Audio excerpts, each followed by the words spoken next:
Hey guys, so today I'm going to be reading Where the Mountain Meets the Moon by Grace Lynn, chapter 14. If you haven't seen chapter 13 yet, I'll link it in the description down below. So, let's get started. Minli and the dragon had set in the clearing and made camp for the night. As the sun fell and the moon rose, the dragon showed her how could make sparks by scratching his claws against the stone. And they built a small campfire, as Minli and the dragon made no moves to go farther into the forest. The monkeys had quieted down, but they still watched. There are plenty of peaches for all, Dragon said. Those monkeys do not have to be so greedy. Really? Minli asked. Yes, the dragon said. The monkeys are so foolish. They just want more and more, even when they do not need it. I have seen them refuse to let go of a rotten mushroom and fight over piles of mud. At those words, Minli sat up and her eyes flashed with quick thinking. Piles of mud? Suddenly, Minli remembered the two children fighting over their pile of mud as she had left her village. Instead of going inside for dinner, the children had clung to their pretend dishes of dirt. They were so foolish. Could the monkeys be that foolish? They were too selfish for trading or bribes, but maybe they were so greedy that they could be foolish enough to be tricked. Maybe I'm going to make rice, Minli said abruptly. Oh, the dragon said, you must be hungry. Too bad we cannot get some peaches. It's not for me, Minli said, and she smiled mysteriously. It's for the monkeys.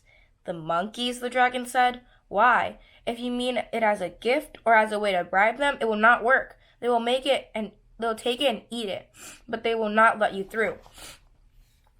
That is what I'm expecting, Minli said. As she filled her pot with water and uncooked rice, she was bursting to tell the dragon her idea, but wasn't sure how much the monkeys understood of their words.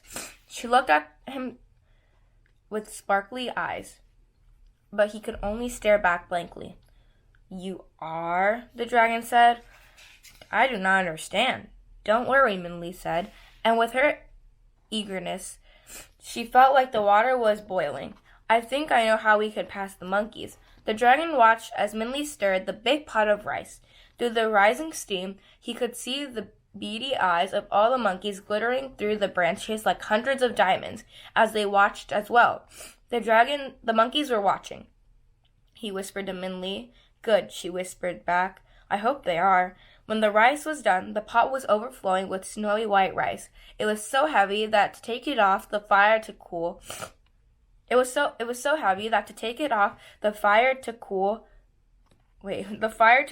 had to ask the dragon to move it for her. Minli had the dragon place it very close to the trees where the monkeys were watching.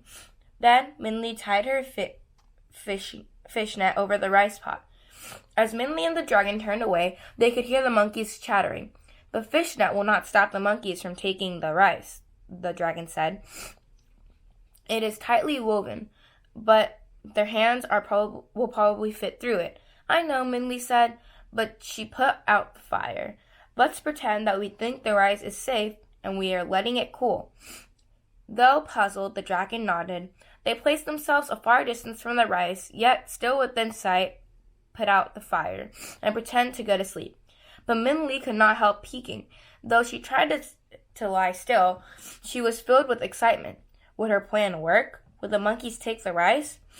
In the bright light of the room, the monkeys glanced slyly at them and stole over the rice. The dragon was right. Just as he'd said, the fish net could not keep the monkeys from the rice. Their slender hands slid through the holes of the fish net, and each grabbed two big fistfuls of rice.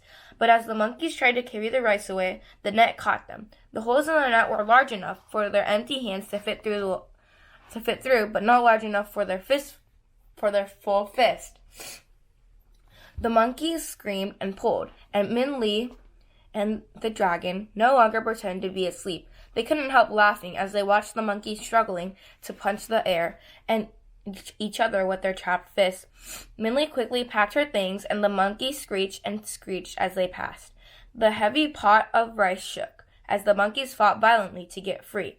But the fish net was strong and well woven, and since the monkeys were too greedy to let go of the rice, Minli and the dragon entered the peach grove and continued through the forest. Alright, that's it for chapter 14. I hope you guys enjoyed. Give this video a like and be sure to subscribe down below. Bye!